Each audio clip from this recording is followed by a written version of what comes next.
नमस्कार दोस्तों, आपका अपने YouTube चैनल उद्देश्य क्लासेज में मोस्ट वेलकम है। दोस्तों, हम ग्रंथियां जो ग्लैंड्स हैं उनके बारे में पढ़ रहे थे। तो ग्लैंड्स में हमने एक तो पीनियल ग्रंथि पढ़ी सबसे पहले, और पीयूष, उसके बाद में पीयूष ग्रंथि, थायराइड ग्रंथि, पैराथायराइड ग्रंथि, थाइमस ग्रंथि और जो एड्रिनल ग्रंथि है उसके बारे में हमने पढ़ लिया। उसके बाद में हमने पढ़ा अंडाशय के बारे में, जो मादा जननांग जननांग है। अब जो हम पढ़ने जा रहे हैं वो पढ़ेंगे हम वर्षण के बारे में।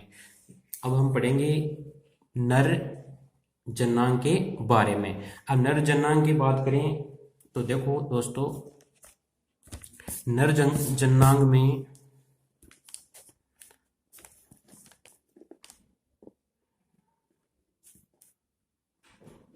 हम पढ़ेंगे वर्षण के बारे में। जो अपना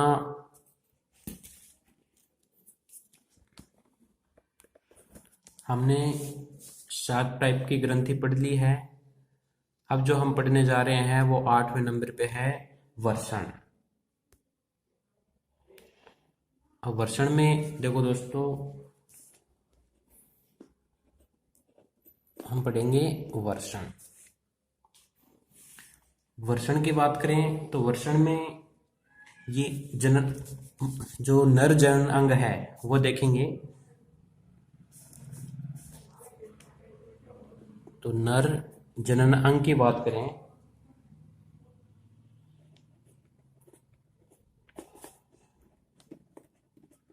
तो इस नर जनन अंग को 2 भागों में डिवाइड किया गया है, बांटा गया है।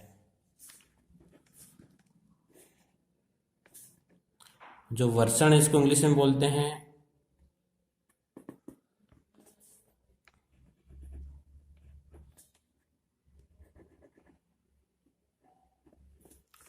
टेस्टिस। वर्षण को इंग्लिश में बोलते हैं टेस्टिस। अब ये जो नर जनन अंग है ये 2 भागों में बांटा गया है। एक तो है प्राथमिक जननांग, एक तो है प्राथमिक जननांग, प्राथमिक जननांग, और जो दूसरा है वो है द्वितीयक जननांग, द्वितीयक जननांग,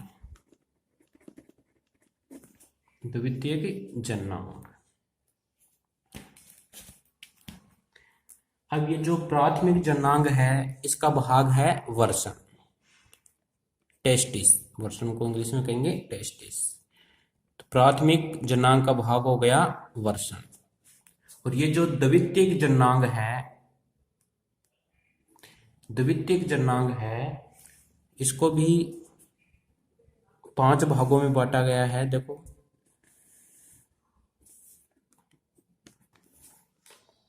एक तो शुक्रवाहिनी नलिका, शुक्रवाहिनी नलिका, शुक्रवाहिनी नलिका, और जो दूसरा है वो है एपिडिडाइमस, एपिडिडाइमस। तीसरा है प्रोस्टेट, तीसरा है प्रोस्टेट, और जो चौथा भाग है वो है शुक्राशय, शुक्राशय। और 5 नंबर पे देखें वो है bulbo ureter, bulbo ureter, bulbo ureter. अब ये जो बल्बो यूरेथर, अब देखो दोस्तों, जो भ्रूण अवस्था की हम बात करें तो भ्रूण अवस्था में जो वर्षण होते हैं वो उदर गुहा है उसमें क्या होते हैं, स्थित होते हैं। तो जैसे भ्रूण अवस्था की हम बात करें तो भ्रूण अवस्था में जो वर्षण होंगे वो उदर गुहा में क्या रहेंगे, स्थित रहेंगे, रहेंगे उदर गुहा में, उदर गुहा।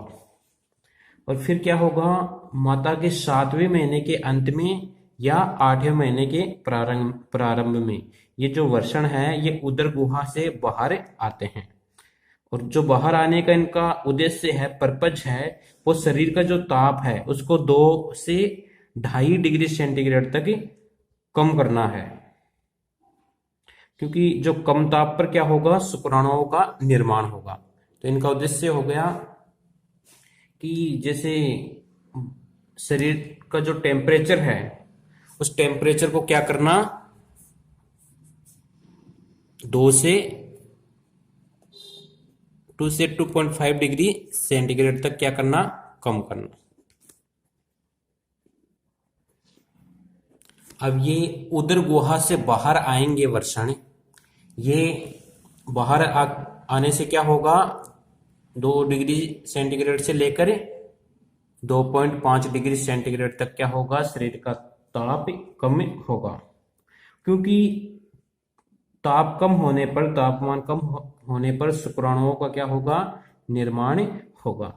जैसे हम ताप की बात करें तो आपने देखा है सामान्य व्यक्ति का जो ताप है, सामान्य व्यक्ति के ताप, शरीर का जो टेम्परेचर है,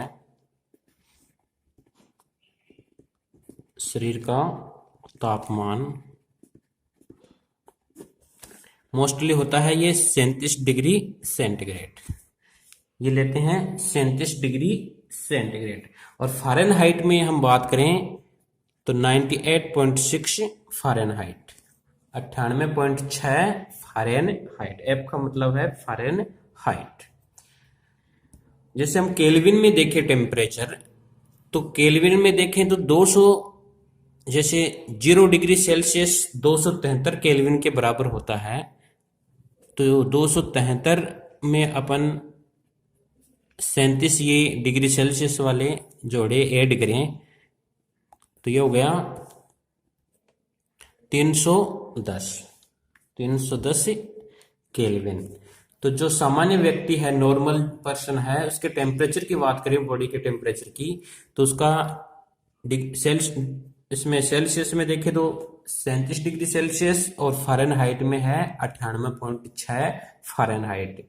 और इसको केल्विन की बात करें तो 37 को में हम 273 जोड़ेंगे तो कितना हो गया, 310 केल्विन। और एक देखो दोस्तों, एक होता है क्रिप्टो ऑर्गेनिज्म। इसको देखो, एक होता है क्रिप्टो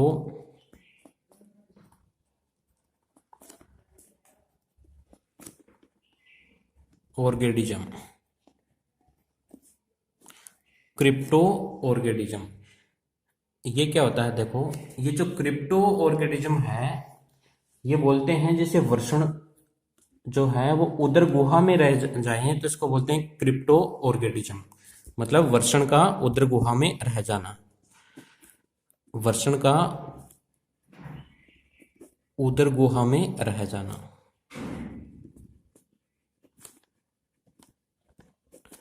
वर्षण का उदर गुहा में रह जाना कहलाता है क्रिप्टो ऑर्गेनिज्म। और एक होता है कस्टेशन। कस्टेशन, अब कस्टेशन जो है वो बोलते हैं जैसे वर्षणों को कुचलना, वर्षणों को कुचलना क्या कहलाता है, कस्टेशन। वर्षण को कुचलना क्या कहलाता है, कस्टेशन। अब जैसे इनकी संख्या की बात करें तो वर्षण की संख्या होती है, टेस्टिस जो है इसकी संख्या होती है 2, ठीक है। और ये जो वर्षण जिस थैली में स्थित होते हैं उस थैली को बोलते हैं स्क्रोटम। वर्षण जहां स्थित होते हैं, जो टेस्टिस जहां स्थित होते हैं उस थैली को बोलते हैं स्क्रोटम, या उसको क्या बोलते हैं, वर्षण कोश। तो एक तो होता है वर्षण कोश जिसमें क्या स्थित होते हैं, वर्षण, इस वर्षण कोश को बोला जाता है स्क्रोटम। स्क्रोटम। तो क्वेश्चन पूछे कि भाई ये वर्षण कौन सी कोश में होते हैं? तो वर्षण जो कोश है इसको इंग्लिश में कहेंगे स्क्रोटम।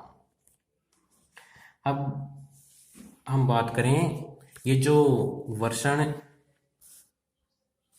की जो कोशिकाएं हैं, वर्षण में कौन सी कोशिकाएं पाई जाती है, तो हम कोशिका की यदि बात करें तो इसमें देखो कि वर्षण में कोशिका की बात करें तो वर्षण में 3 प्रकार की कोशिका होती है, 3 टाइप्स। ठीक है, जो स्केटम है, जैसे ये वर्षण है तो इसमें 3 टाइप की कोशिकाएं पाई जाएगी, मतलब 3 प्रकार की कोशिका सेल जो है वो पाई जाएगी। अभी देखो दोस्तों, ये 3 प्रकार की जो कोशिकाएं हैं वो कौन सी है वो देखते हैं। तो इसमें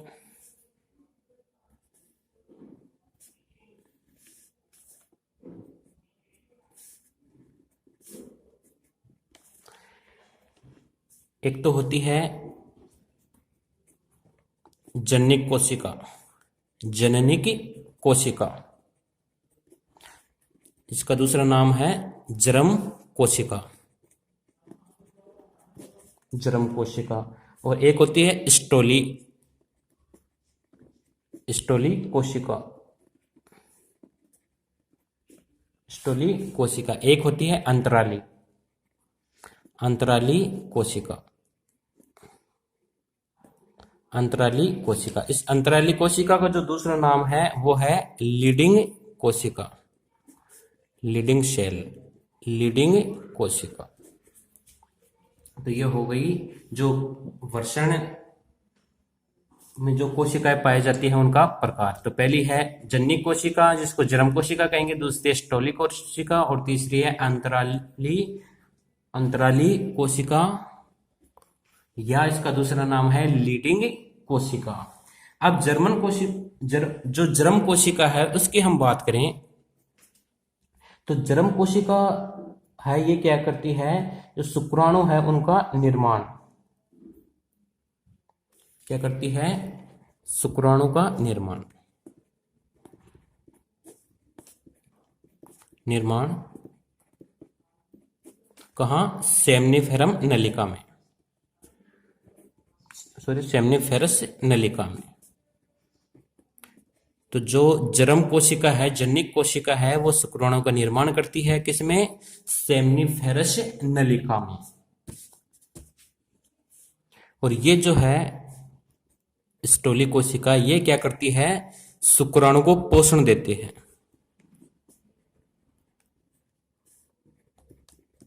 ये क्या करती है, शुक्राणु को पोषण देती है। और ये जो लीडिंग कोशिका है ये क्या करती है, जो नर हार्मोन है, जो मेल हार्मोन है टेस्टोस्टेरोन, उसका क्या करती है, स्त्राव करती है। तो ये क्या करेगी, टेस्टोस्टेरोन का स्त्राव। तो इससे क्या निकलता है, टेस्टोस्टेरोन निकलता है। तो ये क्या करेगी, टेस्टोस्टेरोन का क्या करेगी, स्त्राव करेगी। और इसके साथ ही जो एक तो टेस्टोस्टेरोन का स्त्राव करेगी, और जो द्वितीयक लैंगिक लक्षण है, जो पुरुषों की जो क्या है, पुरुषों के द्वितीयक लैंगिक लक्षण है, लैंगिक लक्षण, जैसे बात करें हम तो जैसे दाढ़ी मूंछों का आना, दाढ़ी मूंछों का आना, दाढ़ी मूंछों का आना, आवाज का भारी होना, आवाज का भारी होना, और जो जनांग है उनका विकास, जनांगों का विकास, जनांगों का विकास। तो ये हो गया अंतराली कोशिका। अब अंतराली कोशिका को हम डायग्राम से समझना चाहें तो देखो दोस्तों कैसे,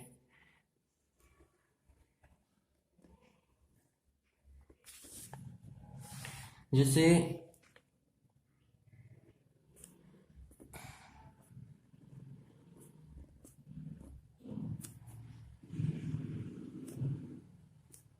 लीडिंग कोशिका पढ़ रहे हैं हम, इस लीडिंग कोशिका को देखो कैसे समझेंगे चित्र द्वारा।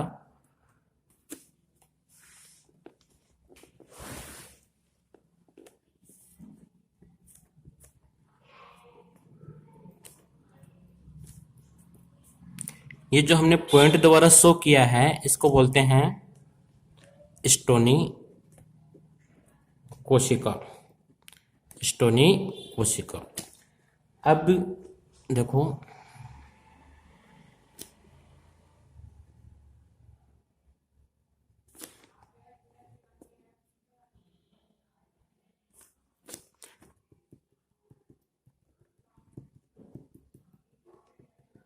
अब ये जो है इसको बोलेंगे लीडिंग लीडिंग कोशिका, लीडिंग कोशिका। और ये जो है इसको बोलेंगे जरम कोशिका, यह है स्टोली सॉरी जरम कोशिका। और ये जो भाग है इसके अंदर जरम कोशिका के अंदर इसको बोलते हैं सेमनीफेरस।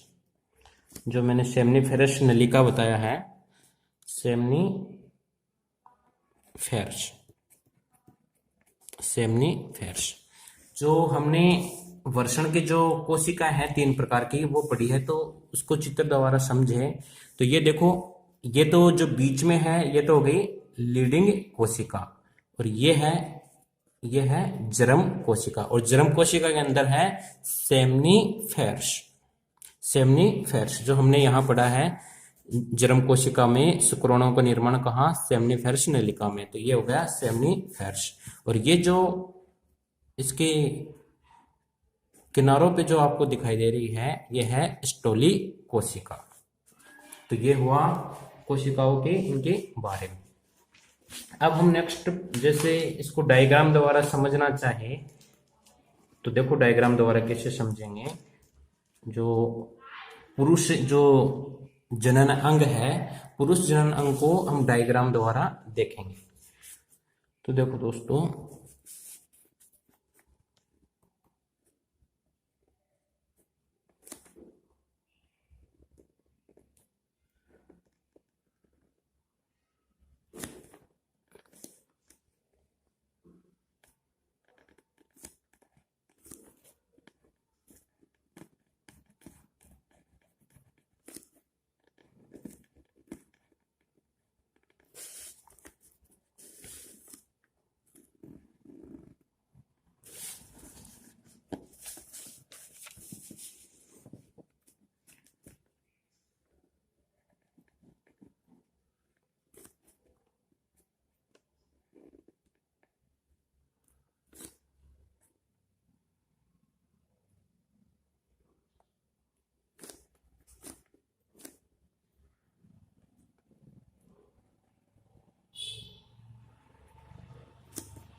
अब देखो दोस्तों, ये जो है नलिका इसको बोलेंगे मूत्रवाहिनी नलिका।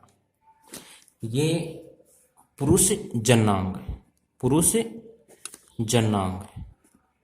अब पुरुष जननांग में देखिए हम एक तो इसको दो भागों में डिवाइड किया है, प्राथमिक जननांग और द्वितीयक जननांग।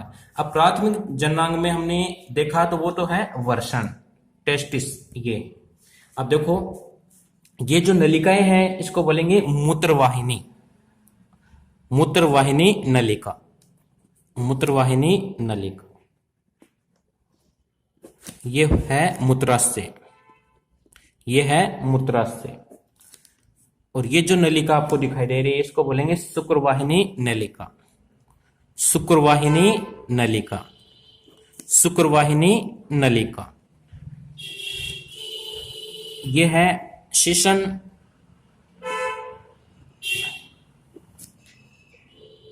और इसको बोलेंगे जो हमने स्टार्टिंग में पढ़े हैं इसको बोलेंगे वर्षण।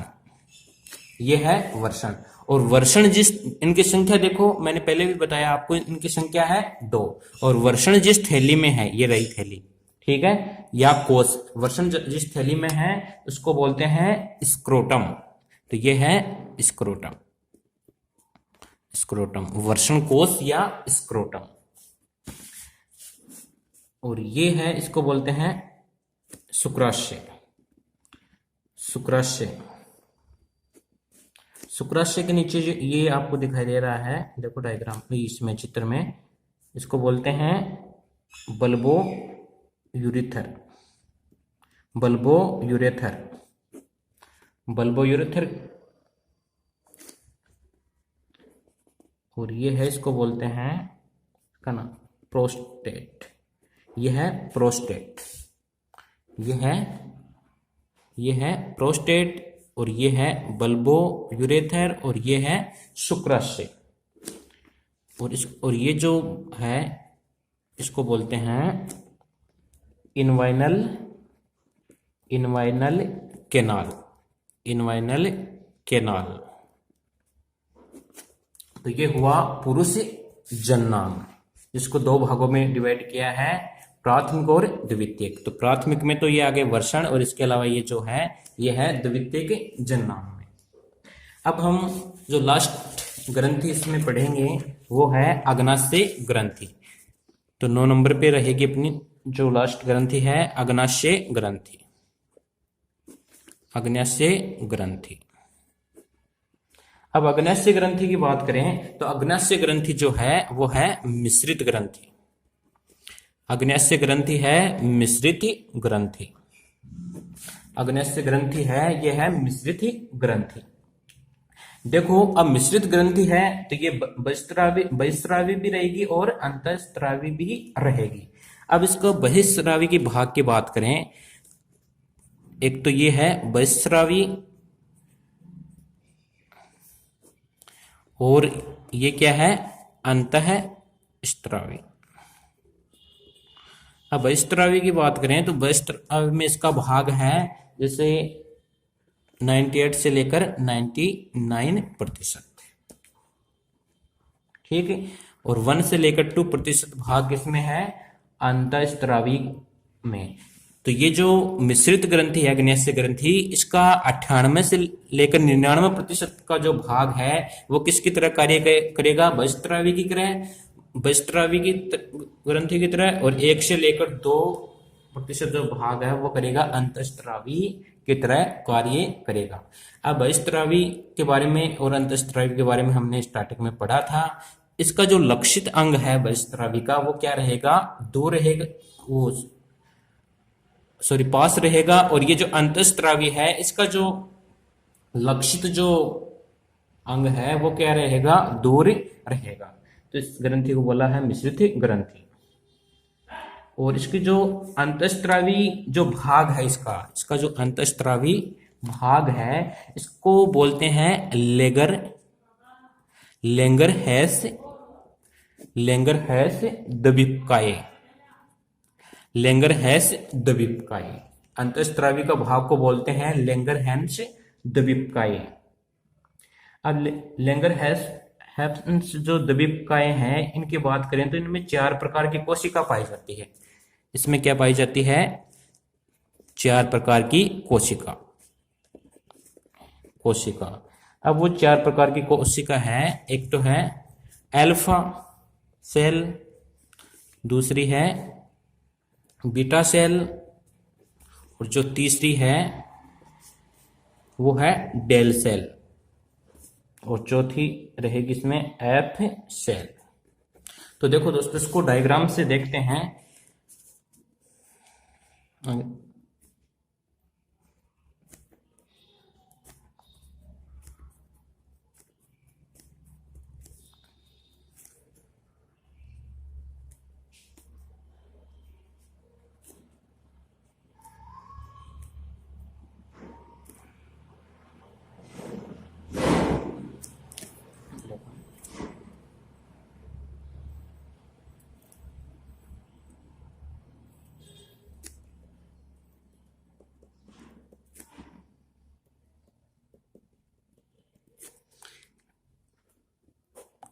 ये जो सेल है ये है अल्फा सेल, और इसके नीचे जो सेल है ये है बीटा सेल, और ये वाली सेल है ये है डेल सेल, और ये जो सेल है ये है एफ सेल।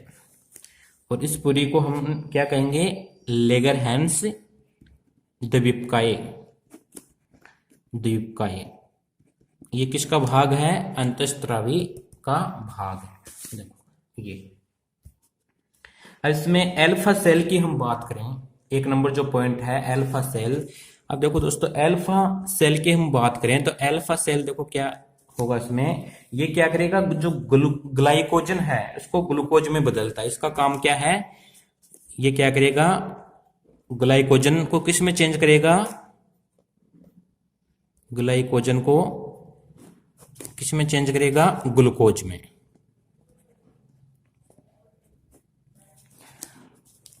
ग्लाइकोजन को ग्लूकोज में चेंज करेगा, बदलेगा, परिवर्तित करेगा। ठीक है। और ये क्या, और इसमें जो हार्मोन की हम बात करें तो ग्लाइकोजन को ग्लूकोज में चेंज कर रहा है, तो इसमें कौन सा हार्मोन हो गया? ग्लूकागोन। Glucagon hormone. तो इसमें ग्लूकागोन हार्मोन स्त्राव करता है ये अल्फा सेल। अब देखो, अब ग्लाइकोजन ग्लूकोज में चेंज हुआ है, इसका मतलब जो ब्लड है, रक्त है, रुधिर है, उसमें क्या होगा? जो शर्करा है उसकी मात्रा क्या हो जाएगी? बढ़ जाएगी। तो इस हार्मोन से क्या हो जाएगी? ये क्या कर देगा? ये जो हार्मोन है ग्लाइकोगोन हार्मोन, ये क्या कर देगा? रक्त में शर्करा की मात्रा को बढ़ा देगा। तो रक्त में शर्करा क्या हो जाएगी? बढ़ जाएगी।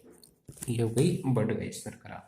अब जो सेकंड है उसको हमने कहा है बीटा सेल। Beta cell. अब बीटा सेल की बात करें तो ये क्या करेगा? ये जो इंसुलिन हार्मोन है उसका क्या करेगा? स्त्राव। तो इंसुलिन का स्त्राव। बीटा सेल क्या करेगा? इंसुलिन का स्त्राव।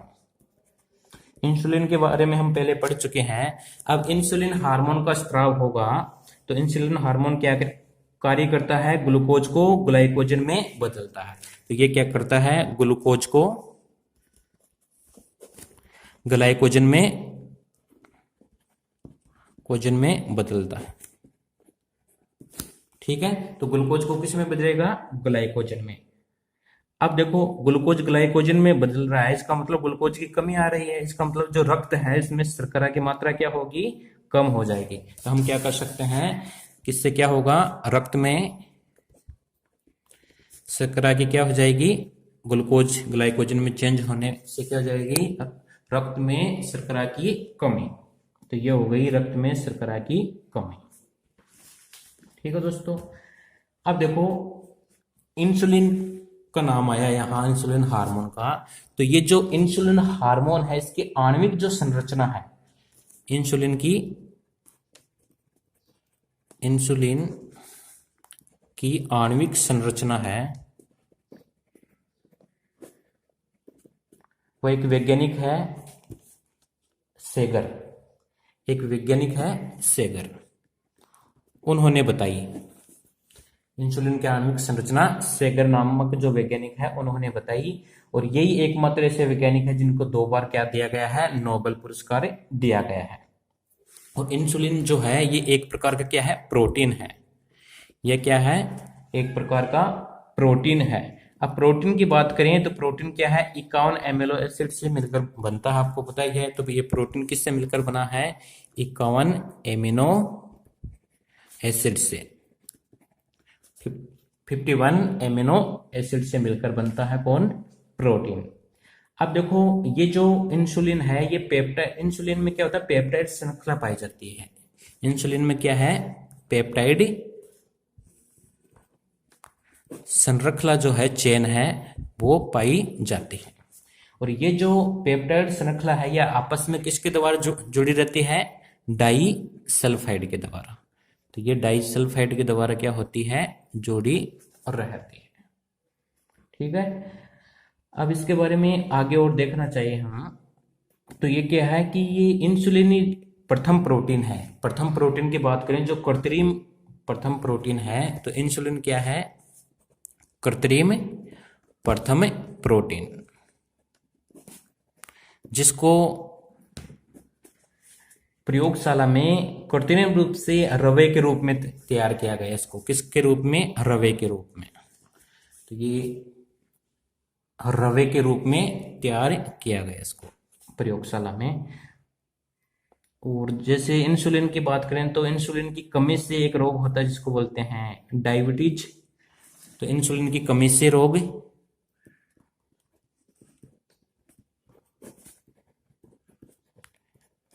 कमी से रोग होता है diabetes, diabetes mellitus, diabetes mellitus. और इंसुलिन की अधिकता से रोग होगा, इसको बोलते हैं हाइपोग्लाइसीमिया, हाइपोग्लाइसीमिया,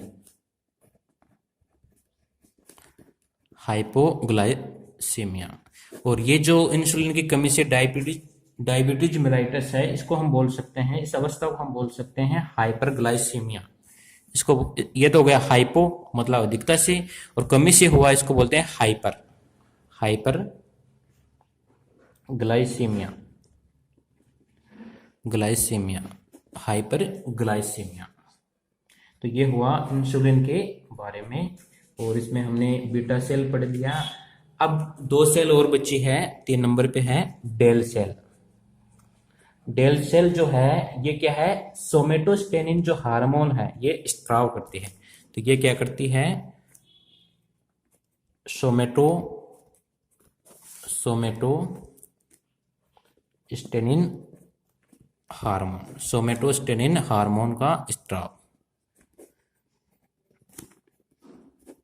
ठीक है, और ये जो हार्मोन है, ये क्या करता है, जो वृद्धि हार्मोन है उसको क्या करता है, रोकता है। तो इसका काम क्या है, वृद्धि हार्मोन को रोकना। वृद्धि हार्मोन जो GH हार्मोन है उसको